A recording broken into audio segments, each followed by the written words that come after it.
পুরুলিয়া জেলার পশ্চিম প্রান্তে বাংলা ঝাড়খণ্ডের সীমানায় এক অখ্যাত প্রান্তিক গ্রাম তুলিন। ছোট্ট গ্রামটি থেকে দূরে তীর তীর করে বয়ে চলেছে সুবর্ণরেখা।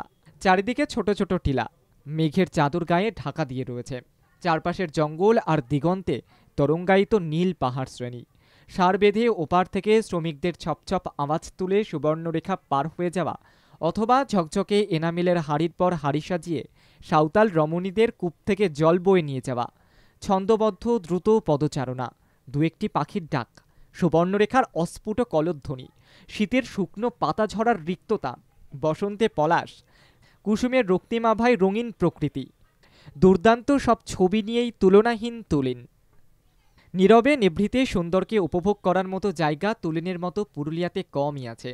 রোজকার জ্যামজটে জীবন যখন হাঁসফাঁস, তখন উচিত হবে তুলি দিয়ে আঁকা জল রঙের ছবির মতো শান্ত এই গ্রামে কয়েকটা দিন ঘুরে আসা যেতেই পারে। তুলিনকে ঘিরে অনেক জায়গায় ঘুরে বেড়ানো যায়। তুলিন থেকে যে পাহাড়টাকে হাত বাড়ালেই ছোঁয়া যায় সেটি হলো বাংসা পাহাড়। ঝালদা থেকে বাংসা অটোই সময় লাগে 10 মিনিট। শহরের কোলাহল থেকে পালিয়ে গিয়ে নিশ্চিন্তে নির্জনতার স্বাদ নিতে চাইলে চলে যেতে হবে ছোট্ট পাহাড়ি অজ পারাগা বাংসা পাহাড়ের কোলে।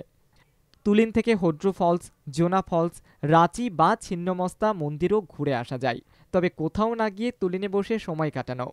তুলিনে পৌঁছানোর সোজা উপায় হলো হাওড়া থেকে আদ্রা চক্রধরপুর প্যাসেঞ্জার ধরে সকালে পুরুলিয়া স্টেশন, সেখান থেকে রিকশায় বাস স্ট্যান্ড, তারপর রাঁচির বাস ধরে সোজা তুলিন। এছাড়া পুরুলিয়া শহর থেকে দিনভর বাস ও ট্রেকারে সরাসরি তুলিন। মাঘ মাসে সারা গ্রাম মেতে ওঠে বাংসা বাবার পুজোয়। সকাল থেকে দলে দলে ভক্তরা খালি পায়ে ওঠেন বাংসা পাহাড়ে পুজো দিতে। সন্ধ্যায় জমে ওঠে মোরগ লড়াই, আর রাতে গ্রামবাসীরা মেতে ওঠেন ঝুমুরের তালে। তাই বছরের এই মাঘ মাসই হলো তুলিন ঘুরতে যাওয়ার আদর্শ সময়। এখানে থাকতে চাইলে ঝালদাই বন দপ্তরের বিশ্রামাগৃহে অথবা নিজস্ব ব্যবস্থায় তাঁবু খাটিয়ে থাকা যায়। এছাড়াও পিডব্লিউডির বাংলো বুকিং করে রাত্রিবাস করা যেতে পারে তুলিনে।